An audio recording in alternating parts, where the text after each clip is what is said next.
Justificação e santificação são termos que descrevem duas partes do processo de salvação.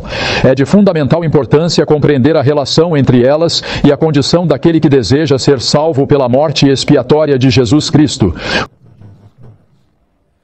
Qual o papel da santificação no processo de salvação? Dois evangelhos diferentes surgem da resposta a esta pergunta. Examinemos primeiro as evidências inspiradas a respeito da santificação e, em seguida, examinaremos algumas das questões atualmente levantadas no Adventismo. 1 Coríntios 6,11 nos diz algo sobre a santificação que não é frequentemente considerado. E tais fostes alguns de vós, mas fostes lavados, mas fostes santificados, mas fostes justificados em nome do Senhor Jesus e pelo Espírito do nosso Deus. A pessoa que é lavada do pecado, que foi purificada pelo sangue de Jesus, que é justificada e perdoada aos olhos de Deus, também é santificada nesse mesmo ato.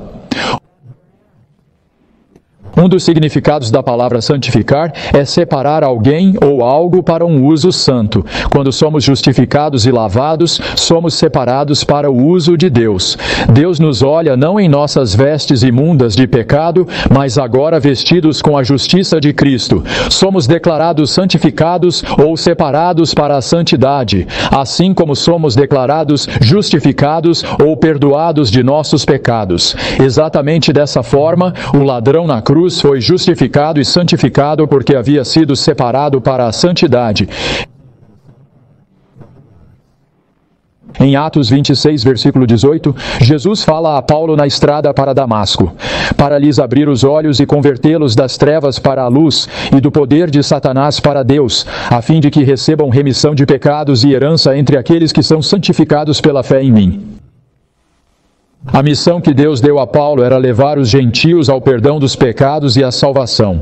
Se os gentios se convertessem de Satanás para Deus, seriam chamados de santificados pela fé em Cristo. Assim como a justificação é declarada por Deus no momento da conversão, a santificação é declarada por Deus no mesmo momento. Somos separados para a santidade e Deus nos vê através do caráter santo de Jesus Cristo. Dessa forma, podemos ter plena certeza da salvação. Costuma-se dizer que este evangelho nos priva da segurança, mas isso é totalmente falso.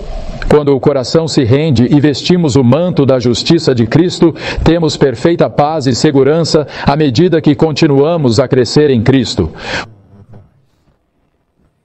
Um aspecto mais familiar da santificação é encontrado em 1 Tessalonicenses 4, versículos 1 e 3. A santificação também é uma experiência de crescimento na qual entendemos cada vez mais a vontade de Deus e nosso caráter cresce correspondentemente. 2 Coríntios 3, versículo 18. Mas todos nós, com o rosto descoberto, refletindo como um espelho a glória do Senhor, somos transformados de glória em glória na mesma imagem, como pelo Espírito do Senhor.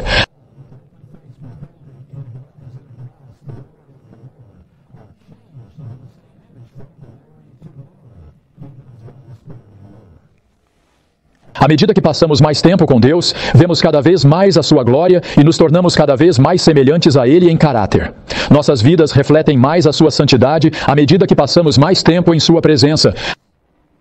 Assim como há dois aspectos na justificação, ser declarado perdoado e ser transformado, há duas partes na santificação, ser declarado santo e crescer em santidade. A primeira parte é a declaração, a segunda é a experiência. É incorreto dizer que a justificação é a parte mais importante da salvação, porque é quando Deus me declara justo, enquanto a santificação é secundária porque é a minha obra. Parábolas de Jesus 65. Em cada estágio do desenvolvimento, nossa vida pode ser perfeita, mas se o propósito de Deus para nós for cumprido, haverá avanço contínuo. Em nossa alta vocação 214, a santificação é um estado de santidade exterior e interior, sendo santo e sem reservas do Senhor, não na forma, mas na verdade. Toda impureza de pensamento, toda paixão lasciva separa a alma de Deus, pois Cristo jamais poderá vestir um pecador com seu manto de justiça para esconder sua deformidade. Acho importante notar que não crescemos em direção à santificação, mas sim em santificação. Do estado santificado em que somos colocados na conversão, avançamos continuamente em maturidade. Enquanto não permitirmos que o pecado nos separe de Deus, continuamos a crescer em santidade. Testemunhos, volume 4, 299. A santificação de Paulo foi um conflito constante consigo mesmo. Ele disse: eu morro diariamente. Sua vontade e seus desejos conflitavam diariamente com o dever e a vontade de Deus. Em vez de seguir a inclinação, ele fez a vontade de Deus, por mais desagradável e crucificante que fosse para a sua natureza. A natureza caída não desaparece na conversão. E a experiência de santificação é matar essa natureza, com seus desejos e inclinações egoístas, todos os dias. Talvez seja importante notar aqui que nossos desejos e inclinações naturais são tentações, não pecados, embora permaneçam conosco do nascimento à morte. A base para a salvação é simples: devemos morrer diariamente para nossas inclinações e desejos naturais. Então, teremos a certeza da salvação, mesmo que a teologia dela não seja totalmente compreendida. A cada dia, nossa natureza egoísta deve ser crucificada em um novo compromisso com o Senhor. Desobediência e atos egoístas nunca fazem parte da santificação e devem ser rejeitados diariamente para que possamos manter uma experiência santificada. Novamente, segundo Ellen White, somente Cristo pode nos ajudar e nos dar a vitória. Cristo deve ser tudo em todos para nós. Ele deve habitar no coração. Sua vida deve circular por nós como o sangue circula pelas veias. Seu espírito deve ser um poder vitalizador que nos levará a influenciar outros a se tornarem semelhantes a Cristo e santos. Comentário Bíblico, volume 5, 1144. É absolutamente crucial entender que a santificação não são nossas boas obras ou, em parte, nossas obras combinadas com a graça de Deus. A santificação é a obra de Deus do começo ao fim. É a sua graça, o seu poder, a sua justiça, tudo transmitido ao discípulo disposto. Nossa parte é colocar nossa vontade ao lado de Deus e fazer coisas que permitam que sua graça continue a fluir através de nós. Na justificação, nossa parte é crer em Deus, escolher servi-lo, entregar tudo ao seu controle e confessar nossos pecados. Cabe a Deus perdoar-nos, considerar-nos justos, purificar-nos das vestes imundas que acumulamos ao longo dos anos e criar uma nova pessoa com valores e desejos completamente diferentes dos do velho homem. Na santificação, nossa parte é escolher obedecer aos mandamentos de Deus, entregar nossa natureza fraca e caída a Ele diariamente e realizar tudo o que Deus torna possível em nossas vidas. É parte de Deus nos considerar santos, habitar em nós constantemente, capacitar nossa vontade para realizar o que escolhemos e nos dar a capacidade e a força para obedecê-lo em todas as áreas em que Ele exige obediência. O que Deus ordena, Ele sempre capacita. A questão principal é que a santificação se dá somente pela fé, assim como a justificação não se dá pela fé mais obras. Alguns sugerem que nenhum esforço humano está envolvido na justificação, enquanto muito esforço humano está envolvido na santificação. Por essa razão, a justificação tem apenas valor salvífico, enquanto a santificação é uma combinação da graça de Deus e das obras humanas, e só pode ser fruto da salvação. A realidade é que exatamente o mesmo tipo de esforço humano está envolvido tanto na justificação quanto na santificação. O maior discurso de Cristo, 141 e 142. A batalha que temos que travar, a maior batalha já travada pelo homem, é a entrega do eu à vontade de Deus, a entrega do coração à soberania do amor. A vitória não é conquistada sem muita oração fervorosa e a humilhação do eu a cada passo. Nossa vontade não deve ser forçada a cooperar com as forças divinas, mas deve ser voluntariamente submetida. A resistência do coração natural à entrega significa que uma luta intensa ocorrerá antes de submetermos nossa vontade a Deus. Essa luta ocorrerá antes da nossa justificação e do nosso novo nascimento. Há um conflito interno quando queremos deixar o serviço de Satanás para servir a Cristo, e isso envolve um esforço doloroso. Tanto a justificação quanto a santificação envolvem uma luta contra o egoísmo e o orgulho. Tanto a justificação quanto a santificação são pela fé somente, mas nenhuma delas ocorre sem esforço. Novamente, segundo Ellen White, renunciar à própria vontade, talvez aos objetos de afeição ou busca escolhidos, exige um esforço diante do qual muitos hesitam, vacilam e recuam. No entanto, essa batalha deve ser travada por todo o coração verdadeiramente convertido. Precisamos obter a vitória sobre o eu, crucificar as afeições e as concupiscências, e então começar a união da alma com Cristo. Depois que essa união é formada, ela só pode ser preservada por meio de esforço contínuo, sincero e meticuloso. Testemunhos, volumes 5, 47 e 48. Observe que esse esforço vem antes de podermos começar nossa caminhada com Cristo no novo nascimento. E mais esforço é necessário para preservar nossa caminhada com Cristo no processo de crescimento. A entrega, seja na justificação ou na santificação, é uma luta de vida ou morte, porque o eu não quer morrer. O maior esforço envolve a luta perene para subjugar a vontade própria. O esforço humano faz parte do processo de salvação do início ao fim. Pode-se até argumentar que mais esforço é necessário antes que a justificação possa ocorrer do que na santificação, quando Deus criou um novo coração dentro de nós no novo nascimento. A verdadeira luta é entregar a vontade a Deus. O maior esforço que jamais faremos neste mundo é ser justificados pela fé. O perigo no esforço humano surge quando tentamos ganhar a nossa salvação por meio de regras humanas, ou quando tentamos fazer a parte de Deus no processo de salvação com as nossas capacidades humanas. Tornou-se bastante popular dizer que a santificação é um fruto do Evangelho. Em outras palavras, fomos salvos somente pela justificação e a santificação é o fruto ou resultado da nossa salvação. Uma vez que nossa salvação tenha sido consumada, o processo de santificação continua pelo resto de nossas vidas. Essa perspectiva foi bem expressa em um livro intitulado Além da Crença, de Jack Sequeira. O evangelho objetivo, a justiça imputada de Cristo, é o que nos qualifica para o céu, tanto agora quanto no julgamento. O evangelho subjetivo, a justiça concedida por Cristo, não contribui para nossa qualificação para o céu. Ele evidencia a realidade da justiça imputada de Cristo na vida.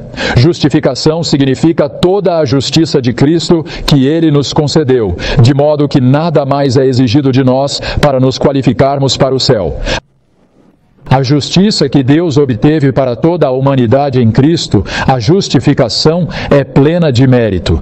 É somente ela que nos qualifica para o céu agora e no julgamento. A justiça que Deus produz em nós, por outro lado, não tem valor salvador. Descrevemos o segundo aspecto da salvação, o evangelho subjetivo, como a justiça concedida por Cristo. É isso que evidencia a realidade da justiça imputada por Cristo na vida. Ela não contribui de forma alguma para a nossa qualificação para o céu. Ela testemunha ou demonstra o que já é verdade sobre nós em Cristo. A justiça concedida não nos qualifica para o céu. O evangelho da fé mais obras, ou justificação mais santificação, está no cerne da teologia católica romana. É uma forma sutil de legalismo.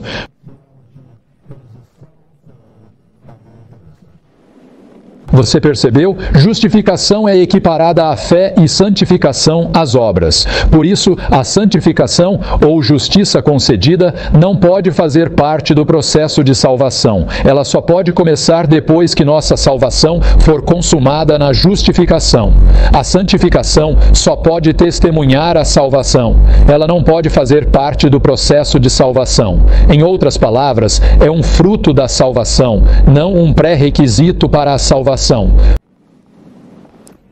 Portanto, vejamos primeiro 2 Tessalonicenses 2, versículo 13. Mas devemos dar graças a Deus por vocês, irmãos, amados do Senhor, porque Deus os escolheu desde o princípio para a salvação pela santificação do Espírito e fé na verdade.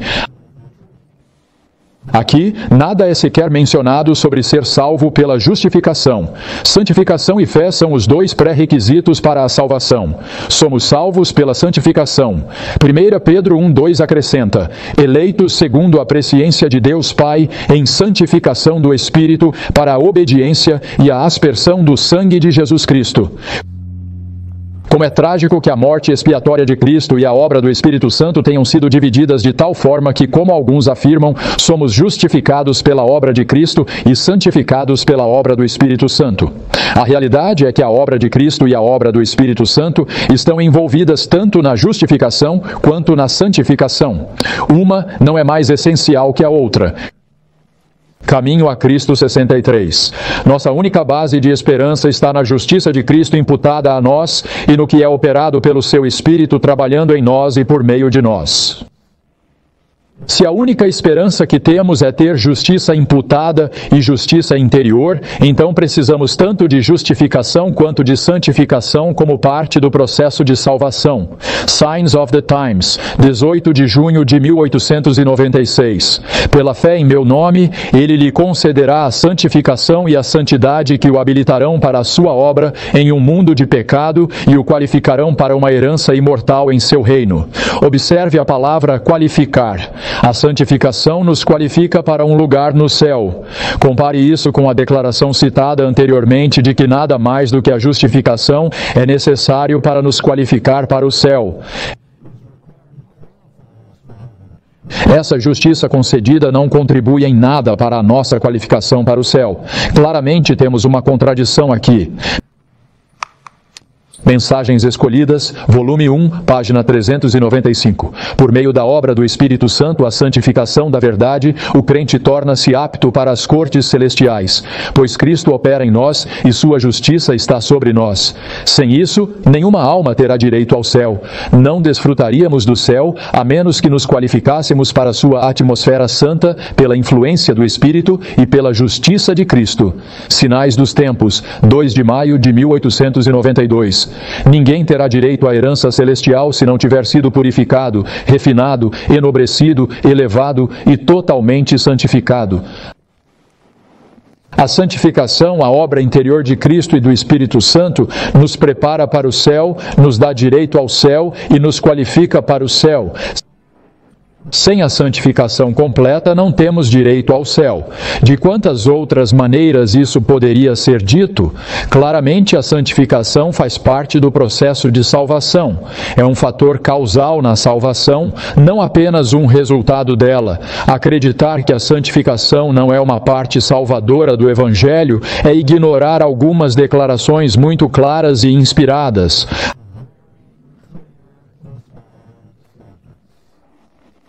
A questão permanece. Importa tanto se vemos a salvação, a santificação, como parte do processo de salvação ou como resultado, um fruto do processo de salvação? Consideremos uma macieira. Nem todas as maçãs serão da melhor qualidade. Algumas maçãs podem estar bichadas, pequenas ou tortas, enquanto a maioria é grande e suculenta.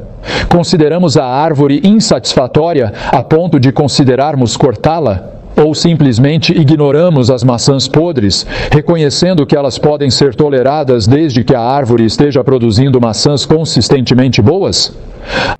A árvore é forte e saudável enquanto nada estiver bloqueando a transferência de nutrientes das raízes para o fruto. O futuro da árvore será decidido não por algumas maçãs podres, mas por sua vitalidade interior. Se a justificação é a raiz da salvação e a santificação é o fruto da salvação, o que isso significa? Significa que a justificação é o ponto crucial na salvação, que determina se uma pessoa é salva ou perdida. A santificação é o que aparece na vida após a salvação ter sido alcançada. É inevitável que alguns desses frutos não sejam da melhor qualidade. Talvez ainda estejamos perdendo a paciência com frequência, nos entregando a crises de autopiedade, inclinados a fofocar um pouco ou simplesmente egoístas. Esses frutos da santificação são vermiformes e desagradáveis, mas não têm nada a ver com Com a saúde geral da árvore da salvação, podemos tolerar os maus frutos, desde que a justificação esteja intacta e operante. Talvez os maus frutos, os pecados, desapareçam se dermos tempo suficiente. Enquanto formos justificados, somos salvos, mesmo que uma experiência santificada seja irregular e pareça ir e vir, dependendo das tensões do dia. Se a santificação é apenas um fruto do Evangelho, então não é essencial para a salvação. É bom tê-la e virá eventualmente, mas não é necessária para ser salvo. Simplificando, a justificação salva e a santificação não salva. Mas se a santificação é parte do processo de salvação e não um fruto dele, então a santidade é essencial para a salvação e para um relacionamento salvífico com Deus. Morrer diariamente para si mesmo não é uma esperança de fruto da salvação, é uma parte necessária da salvação. Não surge simplesmente mais tarde. Existem frutos da salvação que são úteis na vida, mas que nada têm a ver com o status da salvação. Nossas emoções, por exemplo, podem nem sempre ser pacíficas e esperançosas. Podemos não gostar de falar em público, bater em portas fechadas ou liderar discussões em grupo. Todos esses são frutos ou resultados da salvação. Nossa salvação está garantida mesmo que nenhum desses frutos seja visto na vida. Se permitirmos que Deus continue sua obra em nossas vidas, alguns ou todos esses frutos podem se desenvolver em nós e seremos gratos. Mas elas não têm nada a ver com o nosso estado justificado ou salvo. Se formos pacientes, os frutos se desenvolverão. Se a locomotiva estiver funcionando perfeitamente, o vagão de carga virá. Não devemos perder muito tempo nos preocupando com o vagão de carga. Se nossos sentimentos emocionais não forem tudo o que desejamos, ainda podemos saber que somos justificados e estamos em paz com Deus. Mas sentimentos e habilidades naturais não são a mesma coisa que santidade na vida. Embora os primeiros não sejam essenciais para a salvação, a segunda é absolutamente necessária. Sem santidade, não veremos a Deus. Santificação é santidade declarada e santidade experimentada. Se não vivemos uma vida santificada, não somos salvos. Pensar na santificação apenas como um fruto da salvação significa que ela é um acessório da salvação. Podemos ser salvos sem experimentar plenamente a santificação. Isso contradiz muitas declarações inspiradas e claras. A santificação é uma parte necessária do processo de salvação. Justificação e santificação são uma só, duas partes de um processo de salvação. Separá-las e tornar uma delas mais importante para a salvação é violentar o Evangelho de Cristo. É como escalar o muro em vez de atravessar a porta da salvação. O evangelho evangélico está ganhando cada vez mais influência em todo o adventismo. Um bom exemplo desse evangelho foi um artigo publicado na revista Ministry em 1995 por J. David Newman, então editor. Os comentários a seguir são representativos. É fácil cair na ideia de que, se você não guardar o sétimo dia como sábado, estará perdido. Sou totalmente aceito por Deus por causa da perfeição de outra pessoa, da obediência de outra pessoa. A justificação não é uma transformação do caráter inerente, ela não confere justiça. Você é salvo não porque é justo ou mesmo porque é convertido, mas porque, pela fé, você deposita sua confiança, sua dependência em Jesus Cristo. Deus o transforma por meio da experiência do novo nascimento, que faz parte da santificação, para que você possua a vontade de viver uma vida santa. O crescimento em Cristo que começa aqui é o trabalho de uma vida inteira, nunca plenamente realizado nesta vida. O cristão cairá e tropeçará em seu caminho para a perfeição plena em Cristo. Deus vê esses pecados como parte do processo de amadurecimento e a pessoa não está sob condenação. Quando Deus olhou para Davi através dos olhos de Jesus, viu apenas uma pessoa perfeita. Davi cometeu alguns pecados terríveis. Se Davi tivesse se perdido, não teria sido por causa de seu adultério ou assassinato. Ele estaria perdido porque não manteve uma relação de fé, confiança e dependência com Deus. Justificação é o que Jesus fez por mim há 2000 anos. É completa, perfeita e me é imputada quando deposito minha fé nele. Santificação é o que Jesus faz em mim dia a dia, começando com a experiência do novo nascimento. É incompleta e me é transmitida à medida que cresço nele. Essas expressões plenas do Evangelho evangélico levam a declarações como esta no livro Além da Crença, mencionado anteriormente. No crente carnal que nasceu do Espírito, mas ainda anda segundo a carne, a vida do ego, a mente pode desejar fazer a vontade de Deus, mas o corpo permanece sujeito à lei do pecado. Sem a ajuda do Espírito Santo, a mente não consegue vencer a lei do pecado em nossos membros. Tal vida, portanto, também é manchada pelo pecado. Cristãos carnais que experimentaram o novo nascimento, mas que ainda são dominados pela vida da carne. Agora, como podemos nascer do Espírito e não sermos ajudados pelo mesmo Espírito? Existe algo como um crente carnal ou um cristão carnal? Isso é como falar de círculos quadrados. Ou somos carnais, ou seja, fora de Cristo e perdidos, ou nascemos de novo, o que significa que não somos dominados pela vida da carne. Somente o Evangelho evangélico separa a justificação da santificação para que possamos permanecer salvos em Cristo quando não estamos andando em Cristo.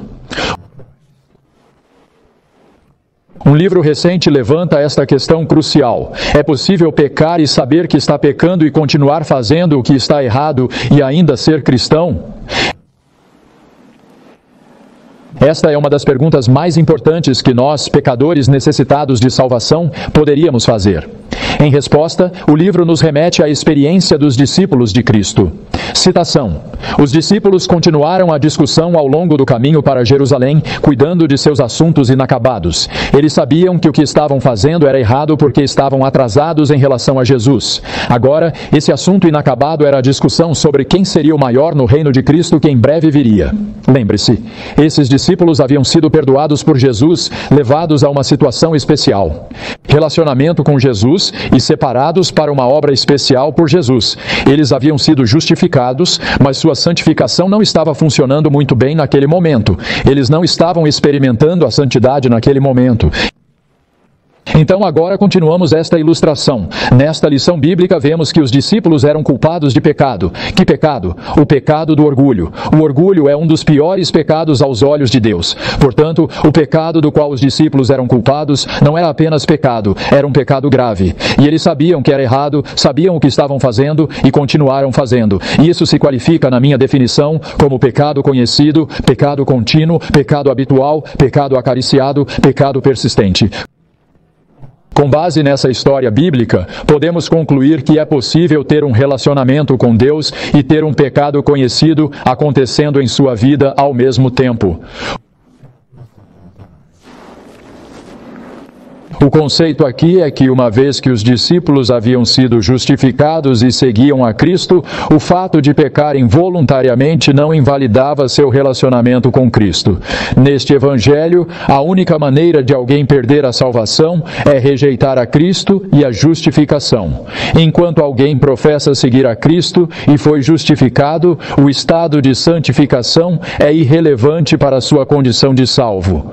Como os discípulos não negaram a Cristo, ou a justificação, eles simplesmente não estavam exibindo os frutos da salvação muito bem. A ausência de um coração santificado com orgulho e inveja controlando a vida não os desqualificava para o céu, segundo essa visão. E lembramos que Lúcifer foi expulso do céu por guardar orgulho e inveja em seu coração. Este é o resultado do ensino do Evangelho, que diz que somente a justificação é necessária para a salvação, enquanto a santificação vem depois como fruto da salvação. Encontramos ensinamentos semelhantes no livro Além da Crença. Muitos cristãos sinceros estão presos a uma forma sutil de legalismo, vivendo com medo e insegurança. Cada vez que caímos ou pecamos, tornamo-nos injustificados. Este é outro equívoco comum sobre a justificação. É um ensinamento monstruoso que não encontra respaldo na palavra de Deus. Se cremos que perdemos nossa justificação em Cristo cada vez que pecamos, invalidamos completamente a verdade da justificação pela fé. Tropeçar na graça, cair em pecado, não nos priva da justificação, nem traz condenação.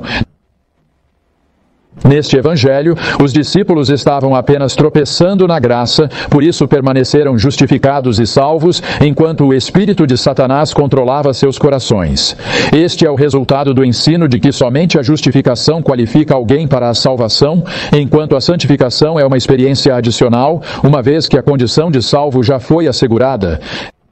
É de se admirar que estejamos enfrentando dificuldades com questões de estilo de vida no adventismo hoje. Se joias, filmes imorais e rock são apenas complementos para a salvação, então por que tanto alarde sobre eles?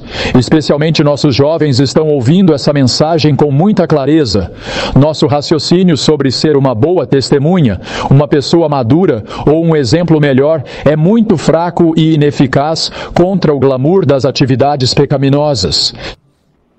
Se eles ouvem constantemente que você ainda está em Cristo e salvo, mesmo participando do pecado, então o pecado não é mais tão feio. Eles estão fazendo uma pergunta fundamental: o que é absolutamente necessário para que eu seja salvo? E a resposta que estamos dando a eles é a justificação somente. Santificação, maturidade e obediência virão mais tarde, talvez anos depois, à medida que os bons frutos aparecerem gradualmente na árvore. Estamos dizendo a eles para se concentrarem em serem justificados e a obediência cuidará de si mesma. É claro que nossos problemas de estilo de vida não se limitam aos jovens. Estamos enfrentando problemas em toda a igreja com a observância do sábado, com o consumo de álcool, com divórcio e novo casamento, com imoralidade e uma série de outras questões, entre aspas, de santificação. Enquanto continuarmos a ensinar que a santificação não nos qualifica para o céu, mas é um fruto da salvação, nossos problemas de estilo de vida só aumentarão. Agora, vamos analisar algumas declarações muito claras do espírito de profecia. Ao lê-las, compare cada uma delas cuidadosamente com as declarações citadas acima. Mensagens aos jovens, 114 e 115. A prática deliberada de um pecado conhecido silencia a voz testemunhadora do Espírito e separa a alma de Deus. Quaisquer que sejam os êxtases do sentimento religioso, Jesus não pode habitar no coração que desconsidera a lei divina. Não podemos, por um momento sequer, nos separar de Cristo com segurança. A fé pela qual vivo, 138. Mas a prática de qualquer pecado conhecido, a negligência de deveres conhecidos em casa ou no exterior, destruirá a fé e desconectará a alma de Deus. A maravilhosa graça de Deus, página 139. Sentimentos errados foram acalentados e houve orgulho, autossuficiência, impaciência e murmurações. Tudo isso nos separa de Deus. O olhar para o alto, 35. Satanás exulta quando somos vencidos e o espírito de impaciência e crítica é alimentado. Isso entristece o Espírito de Deus e nos separa de nossa força. Testemunhos, volume 5, 661. Qualquer pecado neles os separa de Deus. Nossa alta vocação, 214. Toda impureza de pensamento, toda paixão lasciva separa a alma de Deus, pois Cristo jamais poderá vestir um pecador com seu manto de justiça para esconder sua deformidade. Carta 55, 1886. Bem pode a pergunta ser feita com o coração sincero e ansioso. A inveja é acalentada? É permitido ao ciúme encontrar um lugar em meu coração? Se sim, Cristo não está lá. Review and Herald, 12 de julho de 1887. Assim que nos separamos de Deus pelo pecado, que é a transgressão da lei, Satanás toma conta de nossas mentes. Review and Herald, 27 de março de 1888. A menor consideração pela iniquidade iniquidade acalentada no coração nos separará da comunhão e do auxílio do céu. Mensagens Escolhidas, volume 2, 236. Quando cedemos à impaciência, expulsamos o Espírito de Deus do coração e damos lugar aos atributos de Satanás. Testemunhos, volume 4, 345. O pecado vem de baixo e quando se entrega a ele, Satanás é consagrado na alma para ali acender o próprio fogo do inferno. Review and Herald, 9 de julho de 1908. Se dermos a ele, Satanás, o mínimo incentivo, ele tomará posse da mente e então, embora possamos até pensar que estamos sendo maravilhosamente guiados pelo Senhor, seremos enganados. Amigos, é claro demais para qualquer possível mal-entendido, o pecado nos separa de Deus. Quando o pecado é acariciado, Satanás assume o controle do coração e o Espírito de Deus é expulso. Como poderíamos pensar que estamos salvos enquanto pecamos? Somos até avisados de que podemos experimentar êxtases de sentimentos religiosos e pensar que o Senhor está nos guiando enquanto estamos nessa condição. Autoilusão e racionalização são componentes importantes das tentativas de Satanás de nos enganar e nos induzir a uma falsa sensação de segurança. Há algumas declarações igualmente claras sobre nossa condição justificada enquanto pecamos. Mensagens Escolhidas, volume 1, 397. É pela entrega contínua da vontade, pela obediência contínua, que a bênção da justificação é mantida. Minha Vida Hoje, 250. Ninguém que verdadeiramente ama e teme a Deus continuará a transgredir a lei em qualquer aspecto. Seja qual for sua profissão de fé, ele não é justificado, o que significa perdoado. Mensagens Escolhidas, volume 1, 366. Para que o homem retenha a justificação, deve haver obediência contínua. Review and Herald, 4 de setembro de 1883. Não devemos nos dar por satisfeitos até que todo pecado conhecido seja confessado. Então, é nosso privilégio e dever crer que Deus nos aceita. Testemunhos, volume 4, 623. Toda transgressão leva a alma à condenação e provoca o desagrado divino.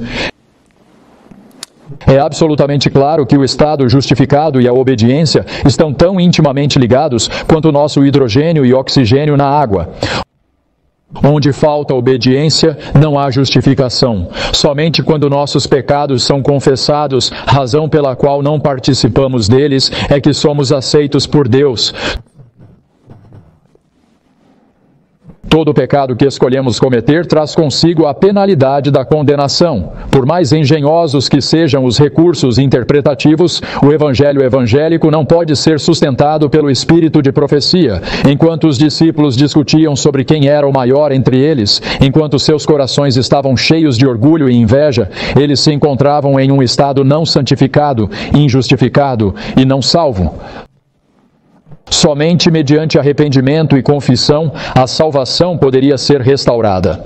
Os discípulos simplesmente não mantiveram um relacionamento estável com Cristo até depois do Pentecostes. A vida de Cristo, Ministério da Cura 180, declara que a humanidade combinada com a divindade não comete pecado.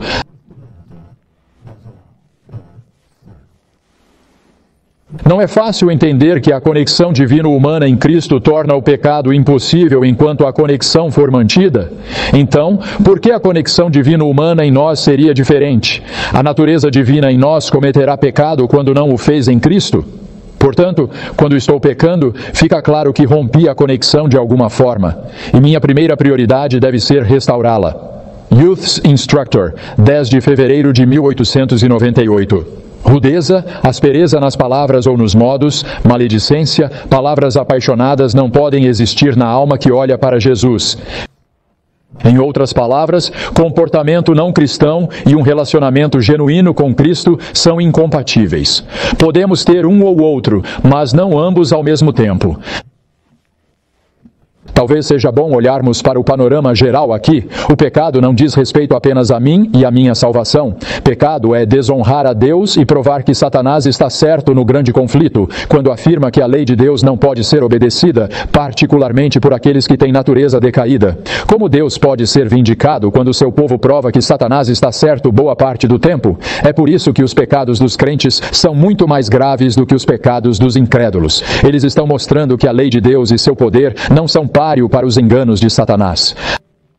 A menos que a conexão divino-humana demonstre que a graça de Deus tem mais poder que Satanás, qual o sentido de tudo isso? Justificação e santificação são a maneira de Deus revelar seu poder de transformar e restaurar, não apenas de perdoar e ignorar. O legalismo tem sido um problema sério para os adventistas, mas agora enfrentamos um problema ainda mais sério. A falsa segurança destruirá muito mais adventistas do que o legalismo jamais destruiu. A falsa segurança é atualmente o nosso maior inimigo e o engano mais bem-sucedido de Satanás. E a falsa segurança se alimenta do evangelho evangélico de que a justificação salva, enquanto a santificação é apenas o fruto da salvação. Tudo isso poderia ser muito desanimador para nós, exceto por uma coisa: o amor de Deus. Deus não está procurando maneiras de nos rejeitar. Ele é o Deus que busca, aquele que não nos deixará ir mesmo quando nos rebelamos contra Ele. Embora não possa nos salvar do pecado, Ele continuará a nos amar e a nos atrair de volta para si. Quando caímos em pecado, há duas maneiras de lidar com o pecado. A maneira humana, a maneira de Satanás, é justificar o nosso pecado e desculpá-lo. Esse é o caminho da separação de Deus e não há salvação enquanto estivermos separados dele. A maneira correta de lidar com o pecado pessoal é reconhecê-lo pelo que ele é, assim que acontece dentro de nós. Vemos que mais uma vez estamos desonrando a Deus e vindicando Satanás e caímos de joelhos imediatamente em profundo arrependimento. Só há uma coisa que deveria nos assustar nesta vida mortal: ver nossas mãos escorregarem da mão de nosso Pai Celestial. Imediatamente devemos pedir a Deus que estenda a mão, segure nossa mão que afunda e nos traga de volta à segurança. Nada importa, nem ego, nem reputação, nem imagem, exceto reconectar-se com Deus. Enquanto a conexão for mantida, podemos ter plena certeza da salvação. Isso significa que temos que lidar com o pecado, não simplesmente presumir que ele desaparecerá. Precisamos permitir que Deus resolva o problema do pecado em nós. Signs of the Times, 15 de fevereiro de 1892. Assim que você comete um pecado, deve correr direto para o trono da graça e contar tudo a Jesus. Mas e quanto à pessoa que peca e não tem a chance de se arrepender antes de morrer? Talvez ela perca a paciência e morra em um acidente de carro. Criamos todo tipo de teoria para encobrir essa situação hipotética. Nossa teoria favorita parece ser a de que Deus vê a direção geral de sua vida e, portanto, ignora sua perda de paciência. Ouçamos a resposta de Deus para este difícil problema.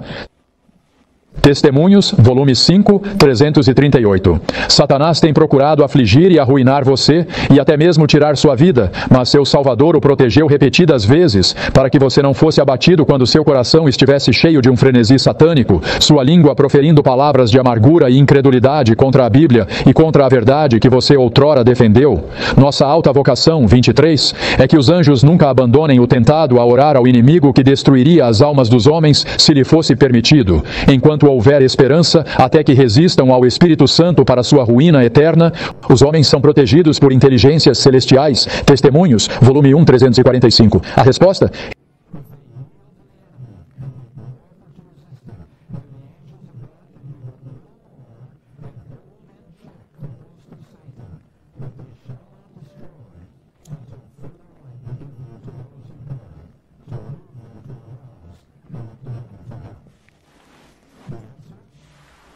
Reside no amor de Deus, não no Evangelho. Não somos salvos enquanto pecamos, mas Deus nos protegerá enquanto houver esperança de arrependimento. Deus protegeu os discípulos enquanto eles pecavam. Ele protegeu Davi enquanto ele pecava, e não fará menos por nós. A pessoa sincera terá a chance de se arrepender antes da morte.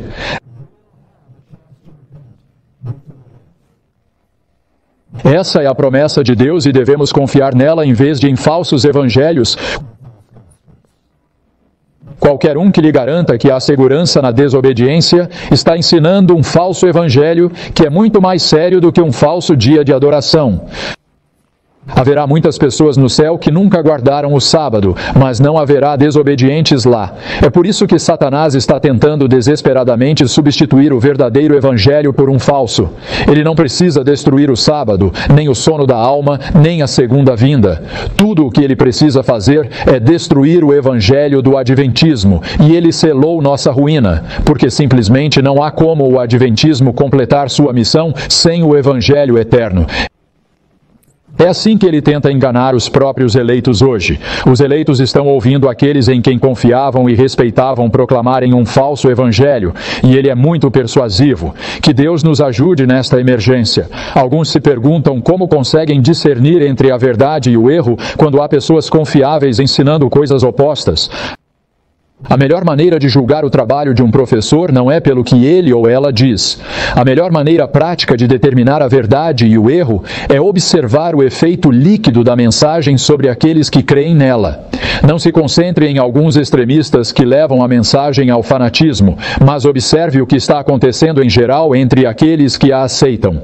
O evangelho evangélico tem tido um forte impacto na igreja adventista do sétimo dia há cerca de 30 ou 40 anos. Portanto, é apropriado examinar os resultados desse evangelho na vida dos membros da igreja. Vários analistas da igreja alertaram que não estamos transmitindo a tocha muito bem para a próxima geração. Estamos ensinando a próxima geração a ser cristã, mas não o papel vital do adventismo no cumprimento das profecias. Estamos nos misturando à corrente principal do cristianismo. Como disse alguém, estamos nos tornando mais uma igreja cinzenta em um mar de igrejas cinzentas. O adventismo é conhecido há muito tempo por seus altos padrões de vida, mas ficamos com tanto medo do legalismo que estamos eliminando esses padrões um por um. Estamos permitindo que os valores da cultura popular substituam os valores que o adventismo manteve durante seus primeiros 100 anos. Em suma, corremos o sério risco de perder nossa identidade, nossa razão de existir. Os conceitos da expiação final e da vindicação de Deus não são apenas ignorados, mas ativamente combatidos. Na minha opinião, esses efeitos são resultado direto da popularidade do evangelho evangélico entre nós hoje. Este evangelho está produzindo seus frutos. Ele ensina que doutrinas e padrões não são essenciais para a salvação. Tudo o que importa é um relacionamento com Cristo. Se permitirmos que este evangelho continue a invadir o adventismo, estamos destinados a presidir a morte lenta de um movimento de profecia ordenado por Deus. Em um artigo da Adventist Review, Robert Falkenberg chamou nossa atenção para um indivíduo que não tinha nenhuma ligação com a igreja adventista do sétimo dia, mas que tinha algo de vital importância a nos dizer. Quando Cristo chama um homem, ele o ordena que venha e morra. Essas palavras se tornam ainda mais poderosas quando percebemos que foram esculpidas por um jovem teólogo alemão chamado Dietrich Bonhoeffer, assassinado pelos nazistas nos últimos dias da Segunda Guerra Mundial. Embora pudesse ter desfrutado de uma cátedra segura e confortável em algum seminário americano, Bonhoeffer perdeu a vida lutando contra um regime que considerava antitético a todos os princípios de Jesus Cristo. Preso por suas atividades antinazistas, Bonhoeffer permaneceu em uma prisão da Gestapo por 2 anos. Antes de ser enforcado pelo pescoço no início de abril de 1945, uma semana antes dos aliados libertarem o campo. Melhor do que a maioria, Bonhoeffer entendeu o significado de suas próprias palavras. Quando Cristo chama um homem, ele o convida a vir e morrer. Nessa declaração, Bonhoeffer capturou a essência do discipulado cristão, que é a morte do eu e a entrega completa na fé e obediência à vontade de Deus. Em seu livro marcante, O Custo do Discipulado, Bonhoeffer disse algumas coisas que nós, adventistas, precisamos muito ouvir hoje. A graça barata é a inimiga mortal da nossa igreja. Lutamos hoje por uma graça custosa. O que exatamente ele quis dizer com graça barata? Ele continua: o único homem que tem o direito de dizer que é justificado somente pela graça é aquele que deixou tudo para seguir a Cristo. Tal homem sabe que o chamado ao discipulado é um dom da graça, e que o chamado é inseparável da graça. Mas aqueles que tentam usar essa graça como uma dispensa de seguir a Cristo estão simplesmente enganando a si mesmos. Bonhoeffer concentrou-se especialmente no que aconteceu com a igreja cristã por causa da graça barata. Novamente suas palavras. Mas será que também percebemos que essa graça barata se voltou contra nós como um bumerangue?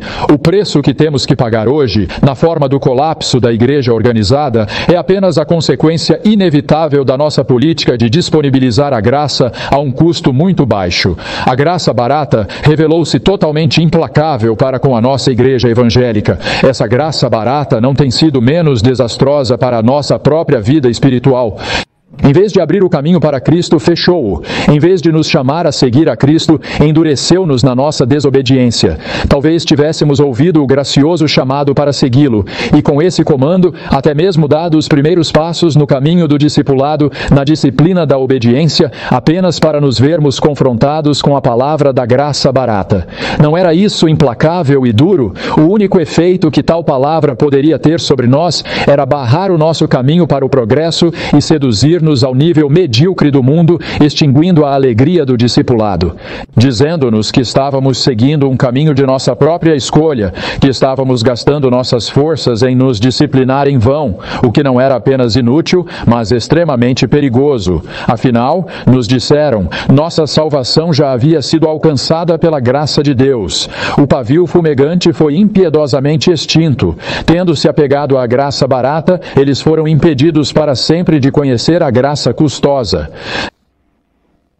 Não ouvimos a mesma mensagem no Adventismo hoje? Falar de obediência é legalismo. Devemos nos concentrar no amor e na aceitação. Afinal, tudo o que diz respeito à salvação foi realizado na cruz. Ele continuou. Enganados e enfraquecidos, os homens sentiam-se fortes agora que possuíam essa graça barata, quando, na verdade, haviam perdido o poder de viver a vida de discipulado e obediência. A palavra da graça barata tem sido a ruína de mais cristãos do que qualquer mandamento de obras. É isso que torna a graça barata tão perigosa. Quando alguém tem uma falsa certeza de salvação, não quer mais nada porque se sente muito bem.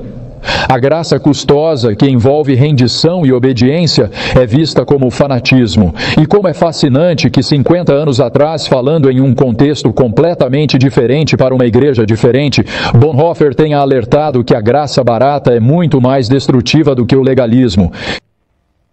Estamos ouvindo? Mas o que exatamente é graça barata? É natural dizermos que não acreditamos em graça barata. Não acreditamos que Cristo fez tudo e nós não fazemos nada. Acompanhe com muita atenção como Bonhoeffer explicou como isso funciona.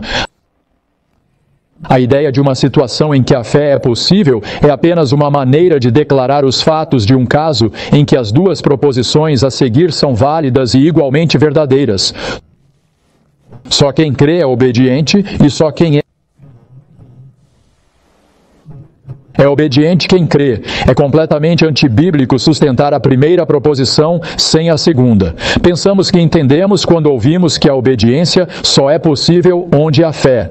A obediência não segue a fé como bons frutos crescem em uma boa árvore?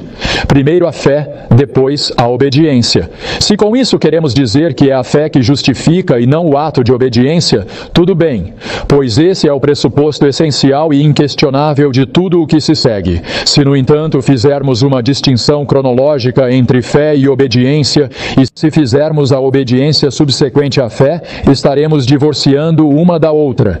E então surge a questão prática: quando a obediência deve começar?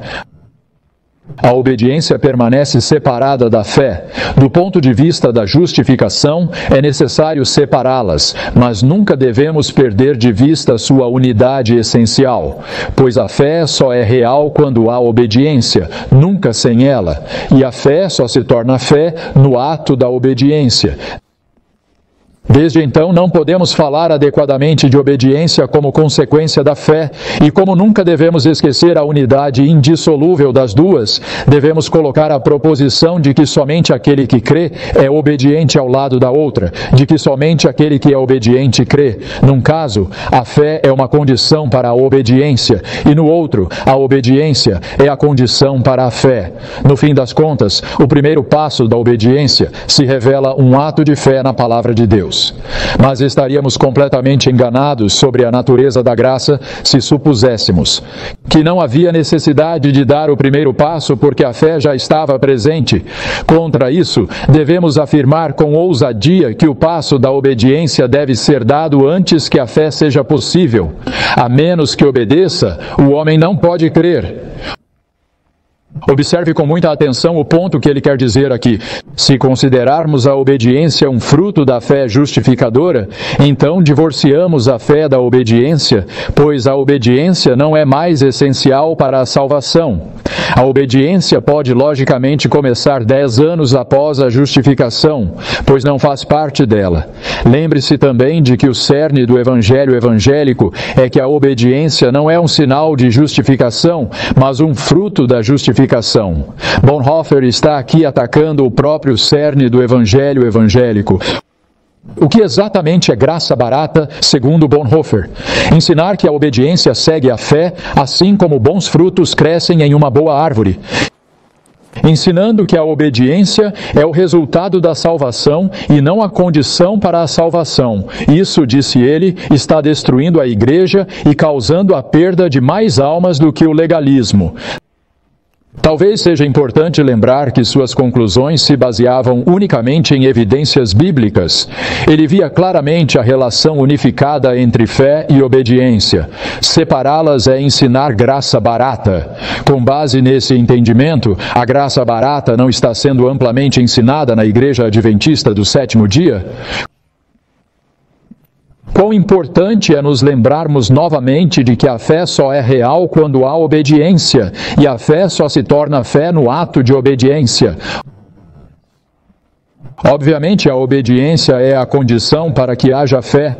A Bíblia está repleta de exemplos desse relacionamento próximo, de Abel a Noé, de Abraão a Cristo, nosso Salvador. Somente destruindo artificialmente as evidências óbvias é que podemos construir um evangelho evangélico. A Bíblia simplesmente não substitui a santidade pelo amor. O verdadeiro amor e a santidade andam de mãos dadas à medida que nos separamos de toda a imundícia e impureza.